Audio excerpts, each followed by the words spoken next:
I wasn't always alone. I used to have friends. 4 or 5 at least. Good friends, I mean. Actual friends. The kind who matter to your life. I'm pretty sure I had 4. I don't think there were 5. I'm going to tell this story as it probably happened. Otherwise, it'll be full of I thinks and I guesses, and it must have been. So just know that this is true, as far as I can put the pieces together. There's a lot of guesswork, and probably a bit of wishful thinking, but I've done my best. The 5 of us were hanging out one night a couple of months ago. Me, Mark, Bethany, Zoe, and Andrew. It was a game night, so we sat around with beers and snacks and casually insulted each other all night, all in good fun. It was a comfortable, fun time with friends who go way back. We'd already weathered the storms that had eroded the rest of our group, moving, kids, whatever.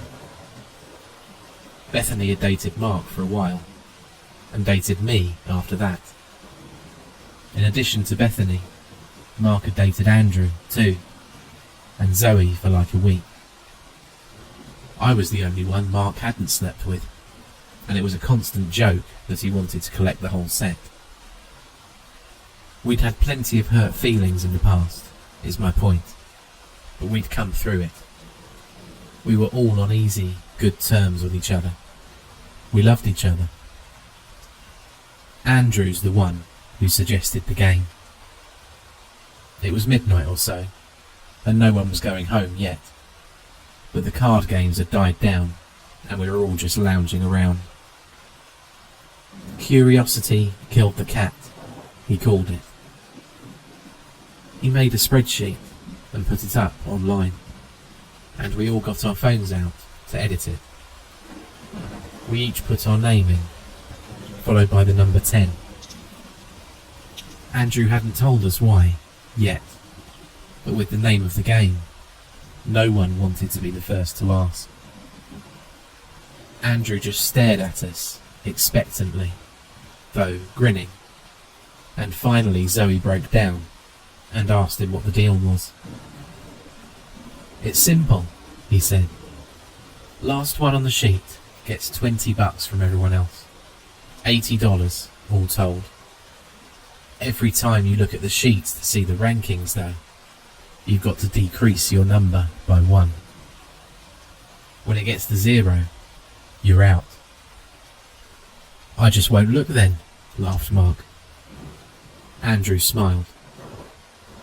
2 catches.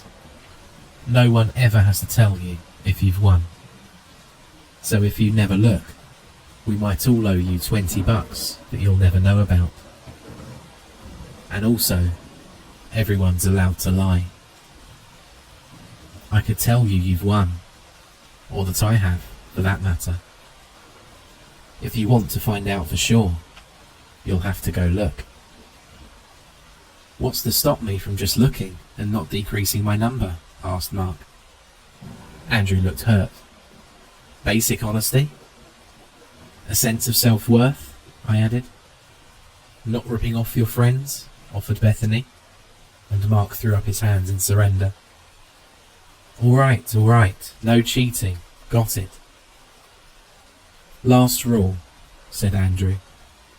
"Everyone puts a link to the sheet on the front page of their phone. That way, we'll all have to think about it. Curiosity begins now. Remember, all you have to do to win is just don't look." "Oh man, I just won," said Mark. "I don't know how you all looked so many times already, but you guys all owe me $20. We pelted him with popcorn. The first few days were easy. No one could possibly have been out so soon, so the urge to look was low. I would have forgotten about it entirely, except that every time I opened my phone, the little spreadsheet icon labelled Curiosity was sitting right there, waiting for me to click it. After a week, I cracked for the first time. I had to know how my friends were doing with the temptation. And 10 was such a high number. It was hardly going to matter if I dropped it by 1 anyway. If I wanted to, I could check it every week for 2 months and still be in the game. So I opened it. Bethany and I were the only ones still at 10. And of course, I promptly changed my number to 9, joining Andrew and Zoe. Mark was down to 8 already, which fit. He was never the patient sort. I closed the window and sent a group message to my friends reading, "Mark, how'd you get down to 4 so soon?" My phone buzzed a minute later with a response. Left my phone open, catwalked on the keyboard, changed my number. "Thanks for letting me know. Everyone else better log in and check their numbers too." I laughed. It would have been marginally more believable if Mark had owned a cat. This started the lying in earnest, though. Not a day went by without one of us trying something to get the others to look. Sometimes it was by group message, but more often it was a direct communication.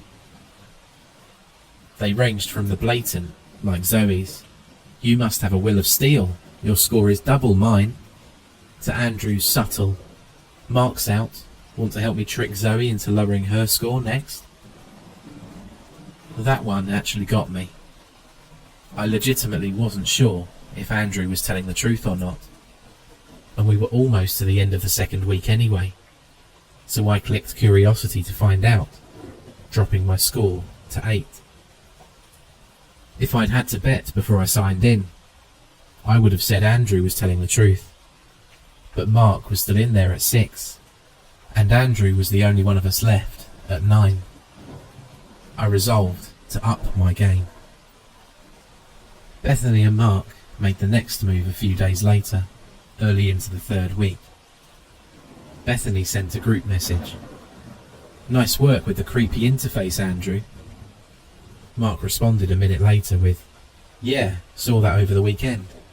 Didn't know you could do that with spreadsheets." It was a setup, an obvious setup. But what if it wasn't? What if there really was something cool to see, and I was missing it? I wouldn't put it past Andrew to add something as a lure. I resisted it for a full day, then broke down and opened the spreadsheet. We were into the third week anyway, so I was still basically on track.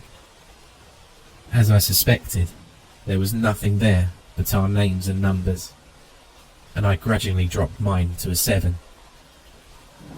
As I was looking over the other numbers, Andrew still at 9, Mark all the way down to 3, Bethany and Zoe both at 6. I spotted something though.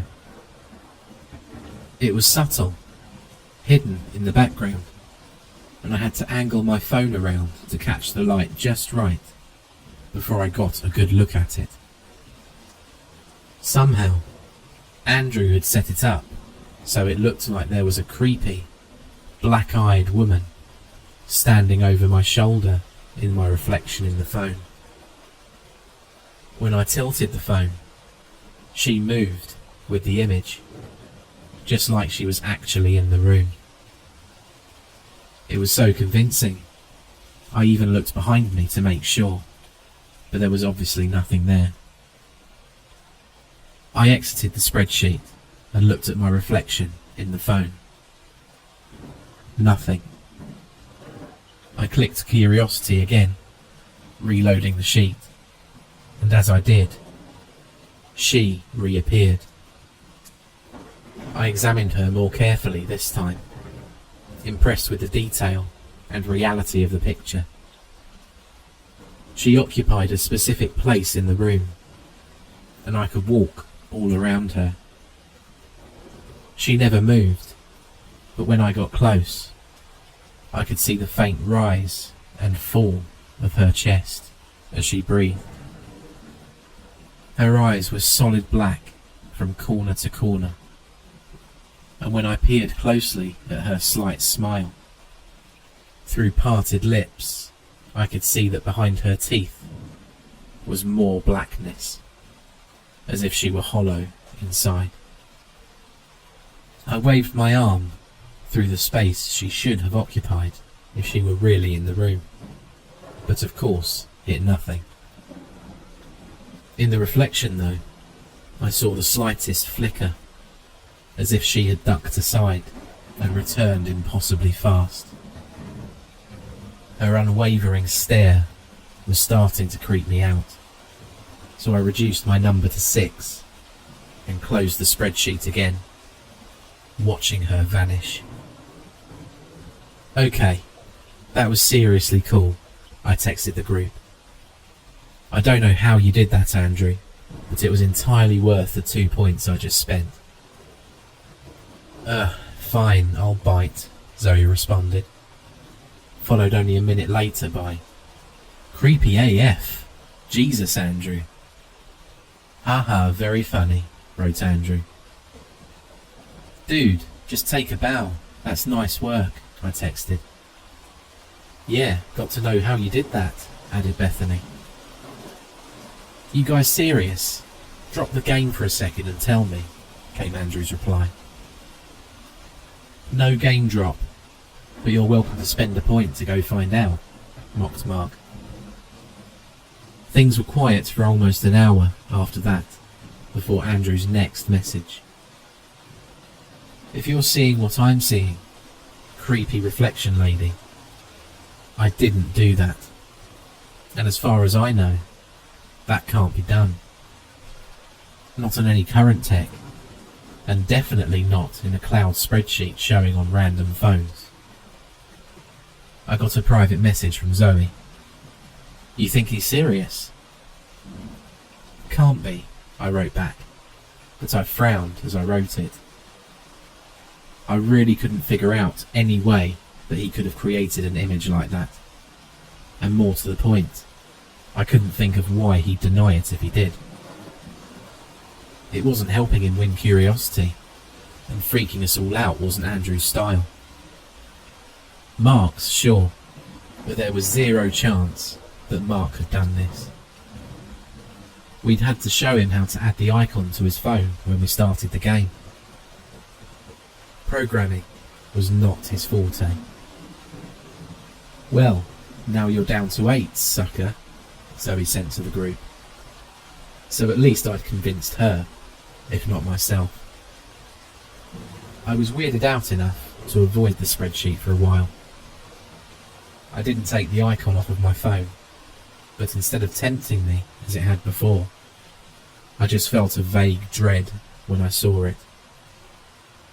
I clearly wasn't the only one, because partway through the next week, Zoe texted us, "You guys just want to drop the game?" "Not when there's $80 on the line," texted Mark, followed by, "But you can drop out. Just go and look at the sheet a few more times." Bethany replied with a non sequitur. "Guys, whose idea was this game?"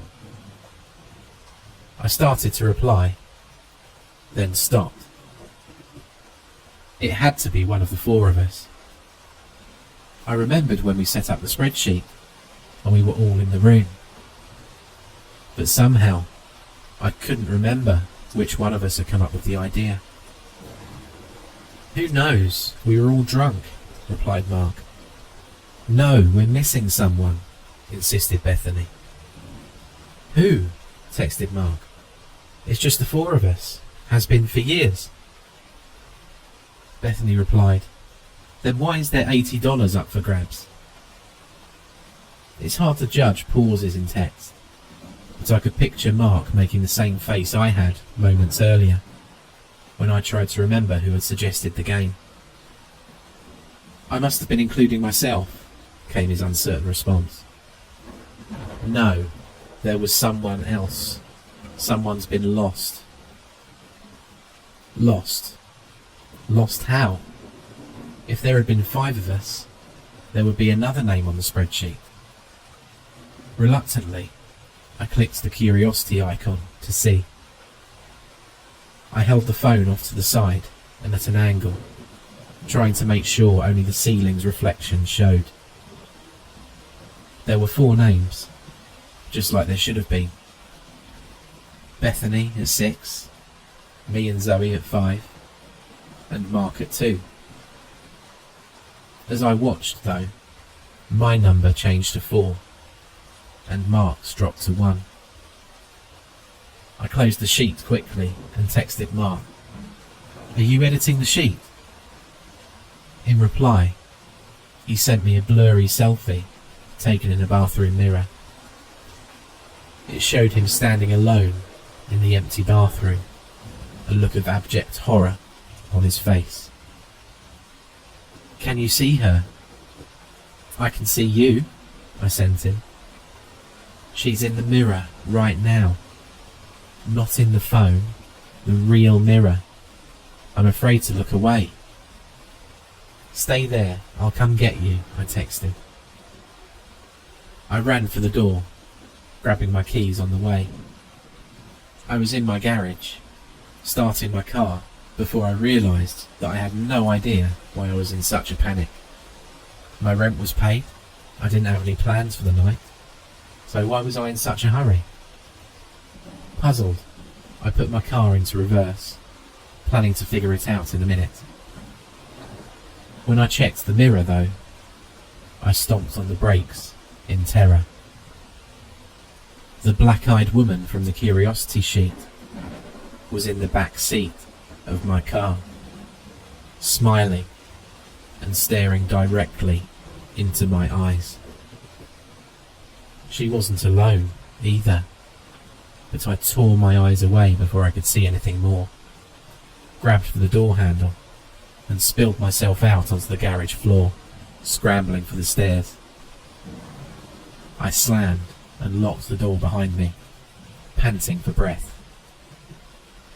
I messaged Bethany and Zoe, fighting autocorrect with my trembling hands to warn them, trying not to look directly at my phone.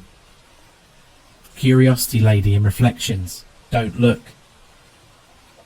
"Oh Jesus, she is. I can see her in my phone," Zoe wrote back. "Bethany, don't look," I said. Typing this looking at the floor, texted Zoe. "You guys can have the $80 if I can just quit playing." Bethany wrote, "Why $80? So, we figured it out at that point. We figured out that Mark and Andrew had been lost, I mean. I don't know if those were their names, of course, but I have to call them something, and I like those names. I think Mark was strong, a big guy, maybe kind of a lunk, but a really good-hearted one. Andrew was kind of nerdy, but not too awkward. Probably had glasses. Maybe that's why he went out so fast. If she was reflecting in his glasses, he'd be screwed. As to how we set this off, I still have no idea. We talked about it for a while, I think, but that just made it worse for Zoe. And Bethany and I let the topic drop once we realised it was just the two of us. It was a bad day for both of us when we understood that we must have once had a group chat that we couldn't remember. It was getting hard to measure bad days anyway. Neither of us had left the house for some time. I blindfolded myself and spray painted the bathroom mirror and all of the chrome faucets so that I could shower again without worrying about seeing her in the reflection. But I forgot about the towel rack and saw her there when I was drying off. She wasn't alone anymore, like I'd noticed in the car. There were 3 other figures with her, hard to make out in the thin strip of reflection, but they were just as still as she was. But while she was smiling widely, they were all silently screaming. I spray painted the towel rack after that, of course, but I was so jittery from the scare that when I picked up my phone to text Bethany and let her know what I've seen, I dropped it. It landed face up on the floor, my horrified expression a perfect counterpoint to the leering grin of the black-eyed woman leaning over my shoulder, practically touching me. Bethany and I switched to voice conversations after that to avoid seeing the phones. At least, I assume we did. I don't know what Bethany did, but I must have been careful enough. Because I'm sitting at the computer at my house right now, a glare protector on the screen so it can't reflect, and right next to my keyboard is $80. I think this means I won. I think it's over. But even if it's just me now, I remember the rules. Everyone can lie. I've counted though, and I think I'm still at 2. I should be able to check the sheet to see if I'm the only name on it, and to see if the black-eyed woman has 4 screaming figures with her now. Then I'll know if it's over. But what if I miscounted? I'm not going to look. Wish me luck.